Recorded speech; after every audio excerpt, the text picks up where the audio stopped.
Arambagh medical college হাসপাতালে আজ যা ঘটল তা শুধু একটা মারধরের ঘটনা নয়, এটা গোটা স্বাস্থ্য ব্যবস্থার ভিতরের অসঙ্গতি আর দ্বিচারিতার নগ্ন ছবি।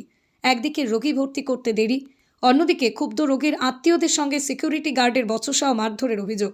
পরিস্থিতি এমন পর্যায়ে পৌঁছয় যে শেষ পর্যন্ত পুলিশ এসে সিকিউরিটি গার্ডকে আটক করে। এই ঘটনায় প্রশ্ন শুধু মারধর নয়, প্রশ্ন হলো এই উত্তেজনার পরিবেশ তৈরি হচ্ছে কেন। আরও বড় প্রশ্ন, মেডিকেল কলেজের সাংবাদিকদের ঢোকা, ছবি তোলা, খবর সংগ্রহ নিয়ে যে তথাকথিত নিয়ম, তা কার স্বার্থে? যখন এসডি হাসপাতাল ছিল তখন তো এই ধরনের নিষেধাজ্ঞা ছিল না। তখন সাংবাদিকরা রোগীদের সমস্যা সরাসরি তুলে ধরতে পারতেন, কিন্তু মেডিকেল কলেজ হওয়ার পর এক অদ্ভুত দ্বিচারিতা শুরু হয়েছে। নিজেদের সুবিধার সময় প্রেস কনফারেন্স, সাংবাদিকদের ডেকে কেবিনে বসে বক্তব্য, ক্যামেরা ফেসিং, আর রোগীদের দুর্ভোগ, অব্যবস্থা, দেরি, অবহেলার কথা তুলতে গেলেই ছবি তোলা নিষেধ, ভেতরে ঢোকা যাবে না। এই নিয়ম কে বানালো? এই নিয়ম কি কোনো আইনের আওতায় পড়ে, নাকি শুধুই দোষ ঢাকার জন্য বানানো অলিখিত নিয়ম? বিধায়ক, সাংসদ, সদস্য, জেলাশাসক বা উচ্চপদস্থ আধিকারিক এলে সাংবাদিকদের ঢুকে ছবি তোলার অনুমতি দেওয়া হয়, তাহলে সাধারণ দিনে কেন এই নিষেধাজ্ঞা? রোগীর অধিকার কি শুধুই ভিআইপি সফরের দিন সক্রিয় থাকে? এই প্রশ্নগুলো শুধু সাংবাদিকদের নয়, এই প্রশ্ন প্রত্যেক সাধারণ মানুষের, প্রত্যেক রোগীর, প্রত্যেক করদাতার। স্বাস্থ্য পরিষেবা মানে শুধু বিল্ডিং নয়, স্বাস্থ্য পরিষেবা মানে স্বচ্ছতা, জবাবদিহি, মানুষের প্রতি সম্মান। আরামবাগ মেডিকেল কলেজ কি সেই মানদণ্ডে সত্যিই দাঁড়াতে পারছে? আপনাদের মতামতকে অবশ্যই কমেন্টে জানান। আপনারাই আমাদের প্রেরণা ও শক্তি। খবরটি ভালো লাগলে অবশ্যই আমাদের চ্যানেলটি ফলো, খবরটি শেয়ার করে পাশে থাকুন। আপনারা দেখছেন খবর আরামবাগ, যে কথা কেউ বলে না, আপনার পাশে, আপনার সাথে।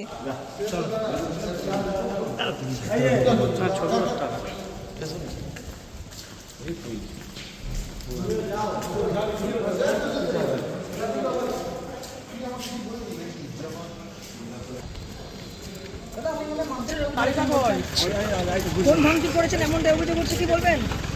শিলতাহানি করেছেন, কি বলবেন?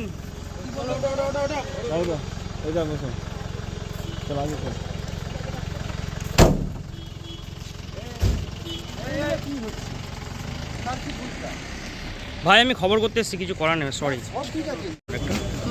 কি করেছিল মানে হচ্ছে আমাদের পেশেন্ট উপরে ভর্তি ছিল মানে এতে, আর আমাদের একজন ছিল ওখানে, একজনকে ডাকছিল ডাক্তার, যে ডাক্তারবাবু বলেছিল যে এমার্জেন্সি পেশেন্টের বাবার সঙ্গে কথা বলবো, মানে না দাবি সই করাতে হবে আর কি।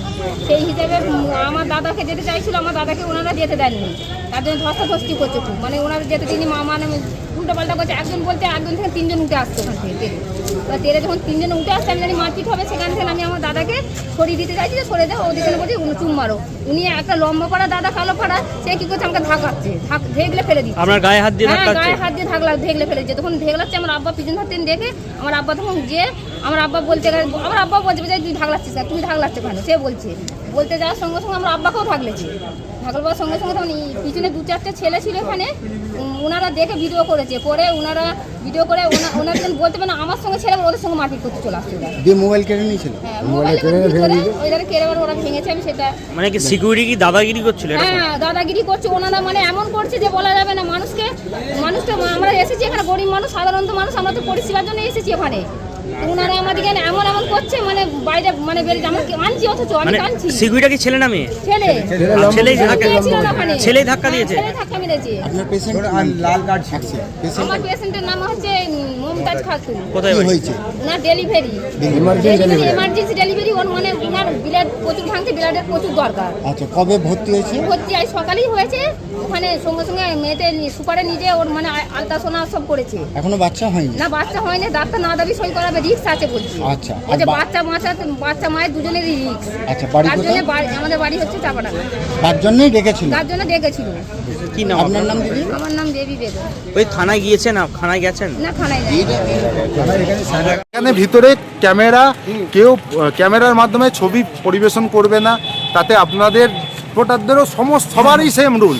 তো সেই ক্ষেত্রে হসপিটালের ভিতরে কোনো ইনসিডেন্ট ঘটছে, সেই জায়গায় আমার সিকিউরিটি তার দায়িত্ব কর্তব্য পালন করছে, তার জন্য ক্যামেরাকে বাধা দিচ্ছে, দাদা ক্যামেরা করবেন না। হসপিটালের অরিজিনাল কোনো মানে কী কারণে কী পরিষেবা ব্যাহত হয়েছে জানি না, কিন্তু আমার সিকিউরিটি শুধুমাত্র এখানে তাকে বাধা দিয়েছে। সেই জায়গায় ক্যামেরা করতে বাধা দেওয়াতে তার ফোনটা ধরেছিল, সেইখান থেকে ফোনটা নিতে গিয়ে কোনো কিছু হয়েছে। তারপর যেটাই ঘটুক, কোনো ঝামেলা যাই সিকিউরিটির বিরুদ্ধে শ্লীলতাহানির অভিযোগ হতে পারে, তার জন্য ফোন ক্যামেরা আছে, সবার সিসিটিভি ক্যামেরা আছে, সেই ক্যামেরা চেক করে নিই।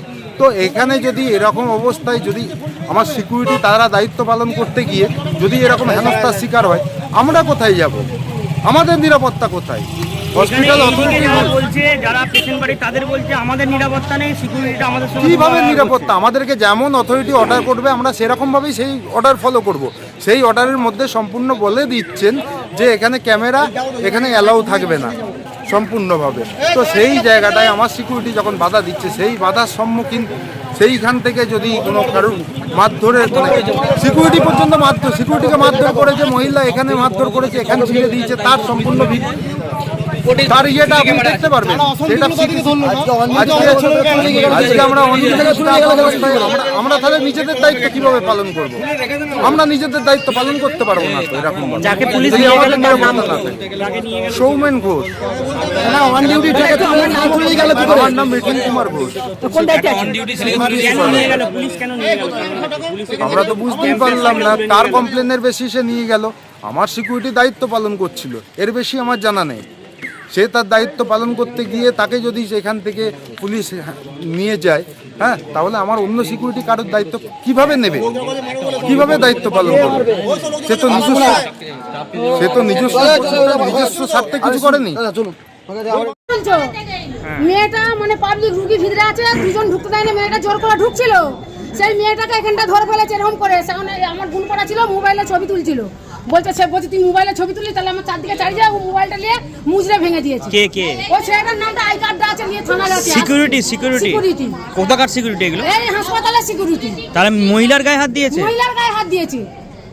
মহিলাকে ধরছিল বলে বলছে তাহলে মোবাইলে ছবিটা তুলে রাখি, তাহলে দেখাবো। বলছে মোবাইলে ছবি তুলে আমার তো খারাপ হয়ে যাবে। ও তখন মোবাইলটা নিয়ে মুজরে দিয়েছে। ও স্টাফে যে সিকিউরিটি ওর ভিতরে আছে।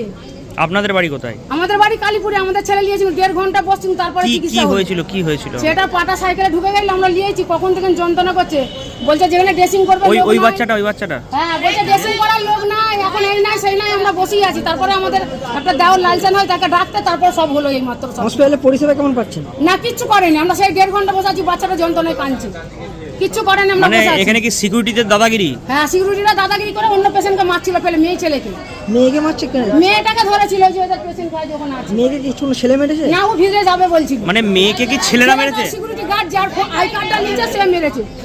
কি নাম আপনার? আপনার নাম কি? আমার নাম জাহারুন বিবি, কালীপুরে বাড়ি। স্টাইল আর মানের নিখুঁত মেলবন্ধন। শ্রীহরি মার্বেল। ঘর সাজানো মানে শুধু ইট পাথর নয়, সেখানে লাগে রুচি, মান আর স্টাইলের নিখুঁত সমন্বয়। শ্রীহরি মার্বেল, যেখানে পাবেন দেশের নামি দামি কোম্পানির মার্বেল, ফ্লোর টাইলস, হাত ধোয়ার বেসিন থেকে ঠাকুর দেবতার ছবি, টাইলস সব এক ছাদের নিচে। বিশ্বাস, মান আর যত্ন প্রতিটা পণ্যের প্রতিটা ইঞ্চিতে। আপনার ঘর হোক শ্রেষ্ঠের ছোঁয়ায়। শ্রীহরি মার্বেল, আরামবাগ। আমাদের ঠিকানা আরামবাগ পল্লীশ্রী মোড়, গ্রিন হাউসের পাশে। যোগাযোগ দেবাঞ্জন ঘোষ। যোগাযোগ নাম্বার 9126509164। স্টাইল আর মানের নিখুঁত মেলবন্ধন। শ্রীহরি মার্বেল।